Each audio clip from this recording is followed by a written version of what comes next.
Hello दोस्तों नमस्कार। जितने भी ईपीएस 95 पेंशन धारक हैं आप सबका हमारे नए वीडियो में स्वागत है। काफ़ी महत्वपूर्ण विषय पे हम लोग चर्चा करने वाले हैं क्योंकि राष्ट्रीय संघर्ष समिति की तरफ से सीडब्ल्यूसी की जिस प्रकार की मीटिंग हुई है उससे क्या परिणाम निकल के सामने आए हैं वो जानना आप लोगों के लिए बेहद जरूरी है। ईपीएस 95 पेंशन धारकों के पेंशन में वृद्धि से संबंधित सीडब्ल्यूसी की मीटिंग का एक बहुत बढ़िया रिजल्ट निकल के आया है। 2 दिवसीय मीटिंग था, 1 तारीख और 2 तारीख। आज 3 तारीख है और आज के डेट में मैं वीडियो बना रहा हूँ।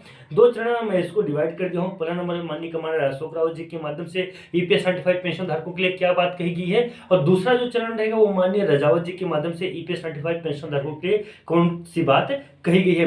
इन दोनों बातों पे देखते हैं, दोनों बातों को हम लोग आकलन करेंगे यहाँ पे। तो मैं आपको बता दूं कि सबसे पहले तो सभी ईपीएस 95 पेंशन से लाभान्वित हो गए जिनके जिनके मन के अंदर में ये बातें थी कि 2014 के बाद रिटायर से संबंधित जो बातें थी कि उनकी हायर पेंशन मिलेगी या नहीं मिलेगी। तो यहाँ पे मैं बता दूं आपको कि सभी कोई इसमें लाभान्वित होंगे।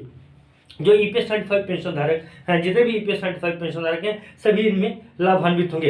पहले नंबर पे है माननीय कमांडर अशोक राव जी ने आंदोलन से संबंधित बात की है कि ईपीएस 95 पेंशन धारक आगामी आने वाले समय में फिर से आंदोलन कर सकते हैं, बड़ी आंदोलन कर सकते हैं और इसे दिसंबर महीने तक में। दूसरे नंबर पे मैं जो बात बता रहा हूँ वो काफी महत्वपूर्ण है क्योंकि केंद्र सरकार की तरफ से या यूं कहें कि सरकार की तरफ से ईपीएस 95 पेंशन धारकों की पेंशन में वृद्धि करने की बात कही गई है और 25 से 30 दिसंबर तक, 25 तारीख से लेके 30 तारीख के बीच में, यानी कि 25 दिसंबर से लेकर 30 दिसंबर के बीच में किसी भी दिन एक बहुत बड़ा अधिवेशन हो सकता है सरकार के बीच में। राष्ट्रीय संघर्ष समिति और सरकार के बीच में मांगों को लेके बातें हो सकती हैं, तो वहां पे एक अच्छा रिजल्ट देखने को मिलेगा। और तीसरा नंबर पे सड़क पे भी उतरने को तैयार है माननीय कमांडर अशोक रावत जी। जितने भी ईपीएस 95 पेंशन धारक हैं उनके साथ में एक बार फिर से वो दिल्ली जाने को तैयार हो सकते हैं, सड़क पे उतरने को तैयार हो सकते हैं। तो ये 3 प्रकार की जो बातें सामने निकल के आ रही हैं, ये और भी बहुत सारी बातें हैं, उन बातों के ऊपर हम लोग धीरे धीरे करके दूसरे वीडियो में डिस्कस करेंगे।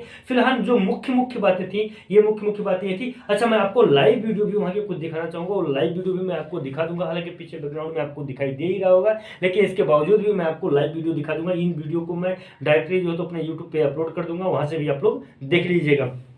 और अब मैं आपको बता दूं कि माननीय रजावत सर ने किस विषय में बात किया, कौन सा बात किया। तो सबसे पहले मैं आपको बता दूं कि माननीय पीएम जी के माध्यम से उन्होंने याद दिलाया कि माननीय प्रधानमंत्री जी ने जो ईपीएस 95 पेंशन धारकों के लिए एक नहीं बल्कि 2 बार वादे किए थे, उन वादों को जल्द से जल्द पूरा करें और पूरा किस प्रकार से करेंगे वो भी बात उन्होंने कही। और दूसरे नंबर पे उन्होंने बताया कि हम राष्ट्रीय संघर्ष समिति के वर्ण तले काम कर रहे हैं, राष्ट्रीय संघर्ष समिति के ही मंच के नीचे काम कर रहे हैं। तो राष्ट्रीय संघर्ष समिति के माध्यम से जो भी दिशा निर्देश दिया जाएगा या योग है कि माननीय कमांडर अशोक रावत जी के माध्यम से जो भी दिशा निर्देश दिया जाएगा उसी के आधार पर वो काम करेंगे।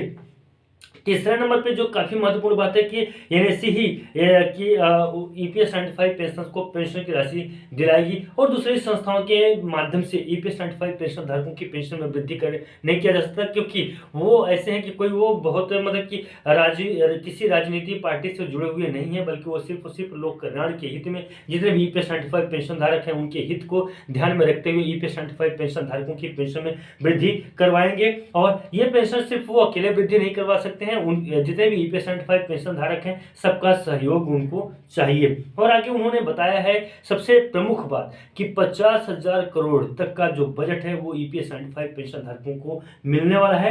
या तो योग है कि जो ईपीएस 95 पेंशन धारक हैं उनको पेंशन की राशि पीएम फंड से दिया जाएगा, ईपीएस 95 पेंशन को पेंशन की राशि। तो काफी महत्वपूर्ण बातें थी, काफी महत्वपूर्ण ये विचार जो तो आपके साथ में साझा किए हैं। छोटे छोटे वीडियो का क्लिप रहेंगे वो मैं आपको भेज दूंगा, वो आप लोग देख लीजिएगा यूट्यूब चैनल पे। फिलहाल जो मुख्य बातें हुई थी, मुख्य बातें मैंने आपको अपने वीडियो के माध्यम से बता दिया। फिलहाल आपको यह जान के ये वीडियो कैसा लगा कमेंट में एक बार जरूर बताइएगा। और हाँ, अगर अभी तक आपने हमारे यूट्यूब चैनल को सब्सक्राइब नहीं किया तो चैनल को सब्सक्राइब जरूर कर लीजिएगा। मिलते हैं किसी नए वीडियो में नए अपडेट के साथ। तब तक के लिए नमस्कार, जय हिंद, जय भारत।